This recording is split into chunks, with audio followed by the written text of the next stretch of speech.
Hello friends, thanks so much for joining us for another look into functional blood chemistry. Today we're going to take a deeper look into some advanced cardiovascular markers.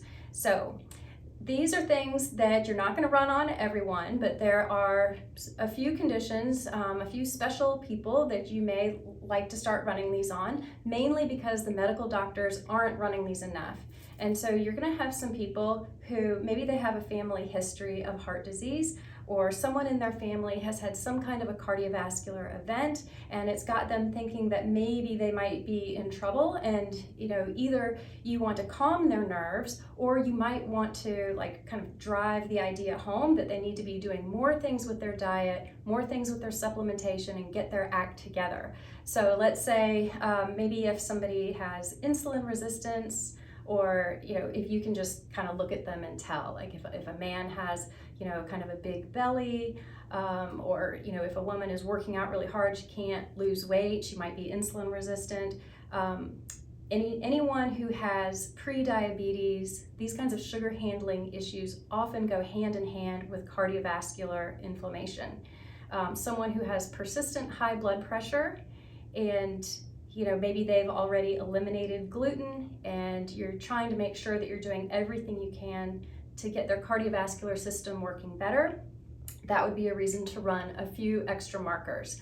Also, if anything is happening that doesn't really make sense, let's say if you have a very fit athletic person who's running and doing lots of cardio and weightlifting, and then something happens and maybe they get sick, or things just change, and now they've got this constant fatigue and they can't work out or perform or do the things that they used to love in the same way. Those would all be reasons to start asking some questions and think, well, how much is this really affecting the cardiovascular system? Or can we rule that out and it might be something else? So first off, let's take a look at C-reactive protein. So there are two different tests that you can run. There's one that's very, very much like a general marker. It's called C-reactive protein, but the range goes from 0 to 10, and it's not really that accurate. It's not really that specific. And this one, the high sensitivity one, is the one you want to order. So the range is 0 to 1, low risk, 1 to 2 is moderate risk, and then 2 to 3 or above, it just gets higher risk like that. You really want to see that your patient is below 1.5. 1 would be ideal, but if they're in their 50s, 60s, they may have kind of bioaccumulated some inflammation that 1.5 would still be okay in an older person. So next, let's take a look at D-dimer. So D-dimer kind of goes along with troponin here. D-dimer is one that I will order for anyone who I know that they had the COVID shots. So some people obviously have been affected by that. Other people may think that they're totally fine. And sometimes we're just curious, is there something brewing that has not really raised its head? So D-dimer is a measurement of microclots. So microscopic clots that won't show up on a scan, won't show up as, DVT or anything that's perceptible. But sometimes it's really good to know. If you do have clients who are on any form of a blood thinner, their doctor is probably watching this marker to let them know and decide when it's time to cut down their blood thinner. So they'll wait until D-dimer gets close to about 0.49 before they say you're totally normal and we can cut back on the medication that you're taking.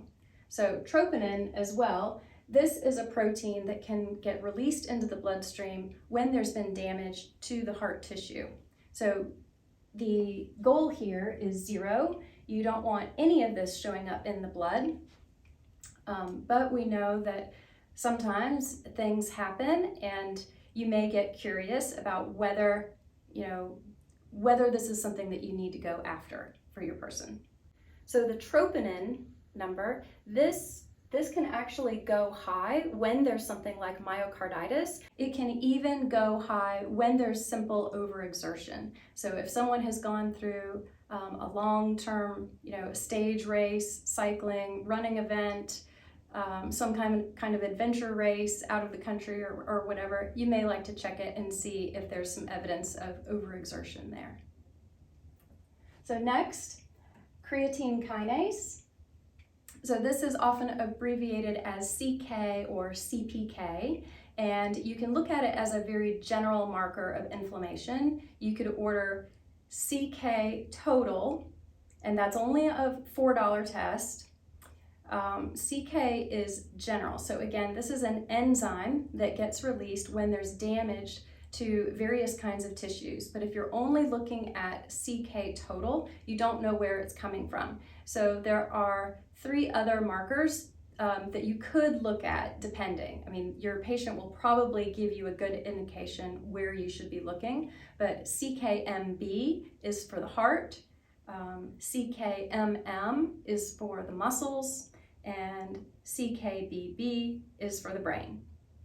So you'll want to be more specific to understand where that's coming from if the total, or if any of this is high. So, and this is different based on the amount of muscle mass you have. So most men have more muscle than most women. And so normal for a man would be less than 300 for the CK total. For a woman, normal would be less than 200. But then you have to consider, is this a bodybuilder? Is this person really working out and doing a lot? Does this number make sense when I put it into perspective? Okay, so next, let's take a look at homocysteine. So homocysteine is a substance that can build up in the bloodstream when you have a functional deficiency of folate or folic acid. The terms are kind of used interchangeably, even though they're a little bit different. So homocysteine is something that I watch on myself all the time because I've run my genetics and I know that I have 2 genetic mutations on the MTHFR gene. So I know that I have about a 60% disadvantage compared to other people who naturally are really good methylators. I've run multiple Dutch tests on myself and I've seen from that I'm definitely a low methylator, and so I need a lot of support. This is one of the reasons why I love doing our 21-day cleanse so much, because the SP Cleanse product has a lot of foods and herbs in there that promote methylation. And for me, I feel a huge difference in that. For some other people, maybe, it doesn't make that much of a difference to them. But I mean, so all of these things are different ways that you can understand like how your body deals with toxins. So for me, I had run the genetic test. So that was like a $400 panel that told me my genetic status, my MTHFR status. What I prefer to do for my clients is just run the homocysteine test, because if your methylation is a problem and the homocysteine is building up, this is an $18 test through LabCorp. Much better. So with homocysteine, the goal here is to be under 8. And homocysteine, as I said, can creep up and up. I would say a level of 15 is high. I would be very concerned about that. A lot of times I'll see people around 9 or 10, and so I'll point it out, I'll talk to them about it, and maybe we'll put them on some methylfolate or give them some other products that have methyl donors. So if their folate is if their homocysteine is kind of borderline, then I may just try to talk to them about getting more folate-rich foods in their diet. And I'm not talking about cereal or bread that are enriched with folic acid. That's totally different. If your homocysteine is building up, and if your genetics don't allow you to convert synthetic folic acid into the active methylfolate properly, then you really shouldn't be eating anything that's fortified or enriched with synthetic folic acid. You can't use it. It can block detox pathways and it can cause problems like this. So high folate foods would be foliage, dark leafy greens, the kinds of greens that we're not getting in our diet very easily, kale, Swiss chard, turnip greens, collard greens. Those would be top. And then in addition to that, The cruciferous vegetables and beets are also fantastic methyl donors. In addition, radishes. So next, omega-3 fatty acids. Obviously, omega-3s are very important to understand, if you're taking enough of them. Most people have kind of picked up on the fact that omega-3s are good to combat their inflammation. Unfortunately, most patients are taking like a cheap version, maybe a Costco fish oil, so we want to get them into something more high quality that doesn't have the risk of being contaminated. Now, what if you talk to your client and they say, oh yeah, I'm taking omega-3s, but then it turns out they're only taking like 1 capsule or 2 capsules a day. Like, that's insufficient. So I like to run this test for people who have chronic inflammation, or maybe if they're having some kind of a brain deficit, maybe some cognitive issues, headaches. And I really do this because I want to check and make sure that they're taking enough. Maybe 4 a day is not enough. Maybe they're taking just a DHA supplement and their DHA level is fine, but they really need something that's more well balanced. And so, of course, in the standard process line, the most affordable fish oil is the tuna omega, and the most concentrated would be the Old Prima EPA DHA. That one, it has been really fantastic for most people. It's a little stronger than the tuna omega. It's also a little more expensive, but it's fantastic. And then for people who have a hard time swallowing pills, there's also the calamari oil, which has a great taste, and it's also very concentrated, and it's really good for kids who need to take something off a spoon. So with the omega-3 fatty acids, this one on its own is $75 through LabCorp. So usually budget is the only reason why I wouldn't order it. But if I tell the person ahead of time and I talk to them about how important this value is, then they usually agree because it's worth it. So next, oxidized LDL.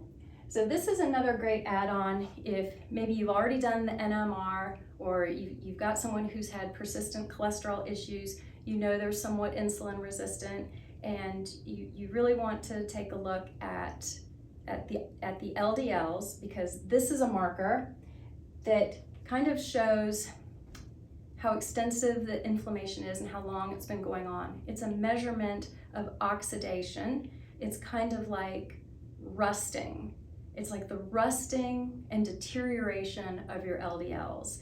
So maybe if someone grew up on margarine and trans fats and has been exposed to a variety of industrial chemicals, like there's no telling, these things can have a harmful impact in the body. So if oxidized LDL is high, then this would be kind of a kick in the pants to say, okay, I know you've been trying, I know you've been working hard, but you really need to double down on your efforts and do a lot more. Like, we need to get your cholesterol markers balanced, we need to work on your cell membranes, and I would definitely bump up anything anti-inflammatory you could. More fish oil or more variety of fish oil, definitely high quality, and I'd probably put a turmeric with it as well. So next, let's take a look at BNP. It's pretty rare that I'll see this value coming in on someone's blood work. That's a telltale sign that someone has been to their doctor and they've got long-standing cardiovascular issues. BNP is B-type natriuretic peptide, and this is a marker to show if someone has had a recent heart attack. So I did have a client came in the other day, and she had some brand new blood work from her doctor, and he had run a BNP test for her. She's very tired, she's very overweight, she has a hard time moving around, she really has not much mobility, she's definitely insulin resistant, she's got a lot of issues that have been a problem for a long time, but she's just now like really starting to work on it. Well, a lot of times women are not, we don't pick up on signs of a heart attack because it doesn't always appear the same way as it does in men. It's not always obvious as, like a pain down the left arm. It's not always obvious with chest pain or like falling out on the floor. For women, it can be a lot more subtle. So I don't usually need to order a BNP because this is more of an emergency kind of situation. Like, people need medical attention if it really seems like, oh, you might be having a heart attack. But I like knowing about this because if something's been missed and if someone's having great fatigue and a lot of problems and maybe not getting responsive input from their doctor, I can always suggest this. Maybe to rule it out, maybe if someone is getting worked up and a lot of high anxiety about what might be going on. Sometimes we like to rule things out so that they can have a sense of peace. If any of these things are out of line, these are top markers to understand if you really need to make it a top priority to explain inflammation to your client, to get maybe more direct, a little bit more aggressive with the words you say, and to let them know that this is important, like they can't just kick the can down the road. Products that we would use: number one, Cardiotrophin PMG, which gives the specific proteins and DNA factors of the heart tissue. So Cardiotrophin PMG would be to promote proper growth and repair of the heart. That would always be warranted. Cataplex B Core, also, it's a newer product with SP. It's probably going to take the place of the regular Cataplex B at some point, but it has a higher concentration of the vitamin B4 that's so important for innervating the nerves and supporting proper rhythm of the heart. You can use Cataplex B Core for someone with bradycardia or tachycardia, heart weakness, AFib, just about any kind of cardiovascular condition. So I feel like Cataplex B Core is always a good choice. In addition, like I mentioned before, for someone who has high inflammation, I would probably put Ulprima EPA DHA along with Turmeric Forte, because that's our best combo for systemic inflammation. And if someone has circulatory issues, maybe if they have very weak capillaries, maybe if they've been having TIAs, or if they have high blood pressure, or even something like persistent nosebleeds through the winter, I would recommend Cyruta Plus. So Cyruta Plus is a fantastic source of buckwheat leaf and buckwheat seed juice, pea vine juice, just a variety of foods that are high in the whole vitamin C complex that would give you rutin. And rutin is what strengthens the tiny small capillaries and ensures normal endothelial function. So normal function of the veins and arteries. So it's good for someone with high blood pressure or any kind of inflammation that might be affecting the whole system. And then of course there's also Circuplex. So Circuplex combines some B vitamins along with ribonucleic acid and phosphorus. So the ribonucleic acid can pick up some unused proteins that might be making the blood a little bit sluggish, and the phosphorus can help ensure like a little more of an extra push to the heart. So Circuplex, nicely well-rounded, and you could put that with any of the products that I've mentioned above. So I know that was a lot of information, but I hope you enjoyed it, and it just gives you another step so that you can enhance the information that you're giving to your clients and get them a little bit more educated on what's going on inside and better results as well.